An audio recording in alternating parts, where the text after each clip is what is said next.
कथा। प्राचीन समय की बात है। एक गांव में हरिया नाम का गरीब किसान रहता था। किसान के घर में बहुत समय के बाद एक लड़का पैदा हुआ। किसान और उसकी पत्नी बहुत खुश थे। सभी आसपास के लोग किसान को बधाई देने के लिए आ रहे थे। तभी बाहर से एक साधु ने भिक्षा के लिए आवाज़ लगाई। किसान के घर में आज खुशी का दिन था, इसलिए उसने साधु महाराज को अंदर बुला लिया और उन्हें बैठने के लिए कहा। जब साधु महाराज बैठ गए तो किसान ने साधु महाराज से कहा, महात्मा जी, हमारे घर में बहुत समय के बाद बच्चा पैदा हुआ है। आप कृपया करके इसका नामकरण कर दीजिए। साधु ने जैसे ही बच्चे को अपनी गोद में उठाया, तभी साधु ने देखा कि बच्चे की बाजू पर एक चिन्ह बना हुआ है जो राजयोग को दर्शाता है। साधु बच्चे की बाजू के ऊपर चिन्ह देखकर हैरान रह गया।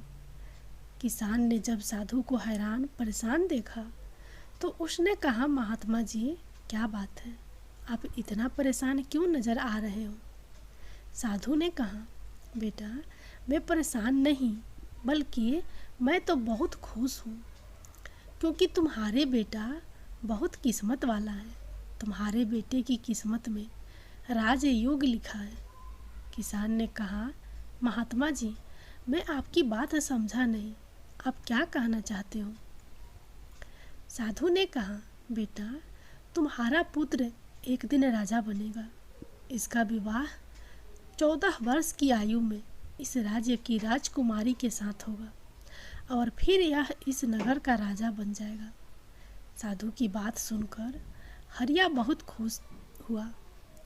जब गांव के लोगों को पता चला कि हरिया का बेटा एक दिन इस नगर का राजा बनेगा, तो सभी लोग उसको देखने के लिए आने लगे।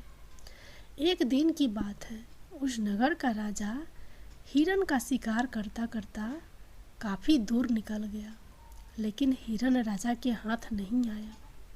राजा को हिरन का पीछा करते करते प्यास लग गई थी, लेकिन राजा को आसपास कोई नदी या तालाब भी नहीं मिला जहाँ से वह पानी पी सके। राजा पानी की तलाश में भटकता हुआ उसी गांव में पहुंच गया जहां हरिया रहता था। तभी राजा की नज़र एक महात्मा के ऊपर पड़ी। राजा ने महात्मा से पानी मांगा। महात्मा ने राजा को रुकने के लिए कहा और कुटिया के अंदर से पानी लेने के लिए चला गया। महात्मा ने पानी लाकर राजा को दिया। राजा पानी पीने लगा। तभी राजा ने देखा कि बहुत सारे लोग इकट्ठे होकर जा रहे थे। राजा ने महात्मा से उन लोगों के बारे में पूछा, तो महात्मा ने कहा, यह सभी हरिया के घर जा रहे हैं, क्योंकि उसके घर में एक बहुत ही किस्मत वाला बच्चा पैदा हुआ है और एक साधु ने उसके बारे में भविष्यवाणी की है। राजा ने पूछा, बाबा, ऐसी कौन सी भविष्यवाणी की है जिसके कारण सभी लोग वहाँ जा रहे हैं? महात्मा ने कहा, साधु बाबा ने बताया है कि जब हरिया का बेटा 14 साल का होगा तो उसका विवाह इस राज्य के राजा की पुत्री के साथ होगा और उसका पुत्र इस राज्य का राजा बनेगा। महात्मा की बात सुनकर राजा को बहुत गुस्सा आया कि आखिर एक मामूली किसान का बेटा उसकी पुत्री के साथ विवाह कैसे कर सकता है। राजा ने महात्मा से कहा, महात्मा जी, मैं ही इस राज्य का राजा हूँ और आपको क्या लगता है, एक मामूली किसान के बेटे के साथ मैं अपनी बेटी की शादी कर दूंगा? महात्मा ने कहा, राजन, जो इस बच्चे के भाग्य में लिखा है उसे कोई नहीं मिटा सकता। राजा को अपनी ताकत पर बहुत घमंड था। उसने कहा, महात्मा जी, मैं भगवान का लिखा हुआ आपको मिटाकर दिखाऊंगा। महात्मा ने मुस्कुराते हुए कहा, राजन, मैं भी यही हूँ और आप भी यही हैं, देखते हैं। राजा ने महात्मा को प्रणाम किया और वापस अपने राजमहल चला गया। अगले दिन राजा अपना वेश बदलकर हरिया के गांव में पहुंच गया। लोगों से पूछता पूछता राजा हरिया के घर पहुंचा। राजा ने हरिया के घर के बाहर जाकर उसे आवाज़ लगाई। हरिया उसकी आवाज़ सुनकर घर से बाहर आया और उससे पूछा, आप कौन हो और किस लिए आए हो? राजा ने कहा, मैं सेठ करोरी मल हूँ और पास के ही गांव में रहता हूँ। मैंने लोगों से सुना है कि तुम्हारे घर में एक तकदीर वाला बच्चा पैदा हुआ है और उसकी किस्मत में राजयोग लिखा हुआ है। हरिया ने कहा, हाँ सेठ जी, आपने सही सुना है। राजा ने हरिया से कहा, अगर तुम बुरा ना मानो तो एक बात कहूँ? हरिया ने कहा, हाँ सेठ जी बोलिए। राजा ने कहा, तुम अपना बच्चा मुझे दे दो, इसके बदले में मैं तुम्हें बहुत सारा धन दूंगा और तुम्हारे बच्चे का पालन पोषण भी करूंगा। हरिया की पत्नी ने कहा, नहीं सेठ जी, मैं अपना बच्चा आपको नहीं दे सकती। राजा ने कहा, तुम एक मामूली से किसान हो, तुम अपने बच्चे का पालन पोषण अच्छी तरह से कैसे कर सकोगे? हरिया ने सेठ की बात सुनकर कहा, हाँ सेठ जी, आप ठीक कहते हो, हम इस बच्चे का पालन पोषण अच्छी तरह से नहीं कर सकेंगे। हरिया की बात सुनकर उसकी पत्नी ने कहा, ठीक है सेठ जी, मैं आपको अपना बच्चा देने के लिए तैयार हूँ, लेकिन जब यह 14 साल का हो जाएगा तब आप मुझे इसे वापस कर देंगे।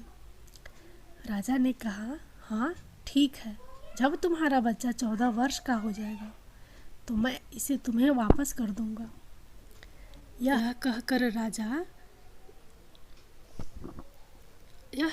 राजा ने बच्चे को ले लिया और वहाँ से चला गया। राजा बच्चे को लेकर एक नदी पर पहुँचा।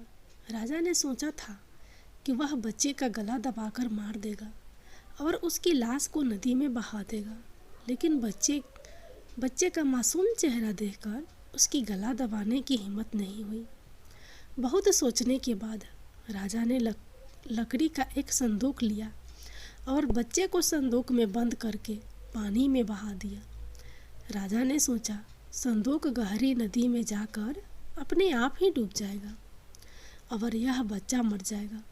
यह सोचकर राजा अब निश्चित होकर वापस राजमहल में चला गया कि अब यह बच्चा वापस नहीं आएगा और मेरी बेटी के साथ इसकी शादी भी नहीं होगी। मैंने भाग्य का लिखा हुआ मिटा दिया है। उधर वह संदूक बहता हुआ एक नदी के किनारे पर पहुंचा, जहाँ पर एक धनवान सेठ सूर्य देवता को जल चढ़ा रहा था। उस सेठ ने जब संदूक को खोलकर देखा तो उसके अंदर एक बच्चे को देखकर वह हैरान हो गया। उस सेठ की कोई संतान नहीं थी। सेठ उस बच्चे को अपने घर ले गया। सेठ की पत्नी बच्चे को देखकर बहुत खुश हुई। उसने जब सेठ से पूछा तो सेठ ने उसको बच्चे के बारे में बताया कि कैसे वह उस नदी में बहता हुआ मिला है। सेठ और उसकी पत्नी ने बच्चे के लिए भगवान को हाथ जोड़कर धन्यवाद किया। अब वह बच्चा सेठ के घर में पलने लगा। इसी तरह धीरे धीरे 14 वर्ष बीत गए। सेठ ने उस लड़के का नाम सूरज रखा था। सूरज बहुत ही समझदार और बुद्धिमान था। एक दिन सूरज को अध्यापक पढ़ा रहा था। अध्यापक जो कुछ भी पूछता, सूरज तत्काल उसका जवाब दे देता। यह देखकर अध्यापक ने सूरज को कहा, तुम तो बहुत ही समझदार और ज्ञानी हो, तुम आगे चलकर बहुत बड़े आदमी बनोगे। अध्यापक सूरज की प्रशंसा कर ही रहा था कि तभी वहाँ से वहीं राजा गुजर रहा था, जो किसी दूसरे राज्य में किसी काम से जा रहा था। राजा ने जब सूरज की तरफ देखा तो राजा वहीं पर रुक गया। राजा ने सूरज से पूछा, तुम कौन हो और कहाँ रहते हो और तुम्हारे पिताजी का नाम क्या है? सूरज ने कहा, महाराज मैं सेठ हरीलाल का पुत्र हूँ। यह पूछकर राजा वहाँ से चला गया अपना कार्य करने के पश्चात राजा जब वापस आया तो वह सेठ हरीलाल के घर गया और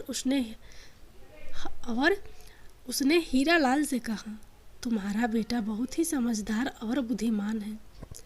सेठ हीरालाल ने राजा की बात सुनकर कहा, महाराज, मैं उसका असली पिता नहीं हूँ।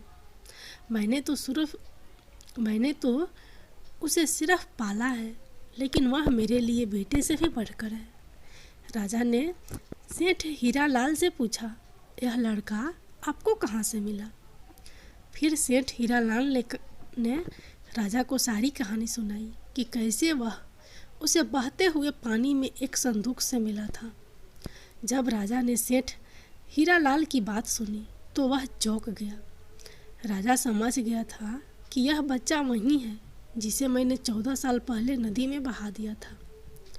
राजा और सेठ हीरालाल अभी बातें कर ही रहे थे कि वहाँ पर सूरज आ गया।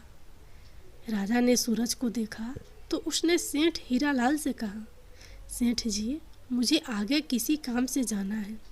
अगर आप अपने बेटे को हाथों में मेरी एक चिट्ठी महारानी तक पहुंचा दे तो मैं उसको सोने की 100 मोहरें दूंगा।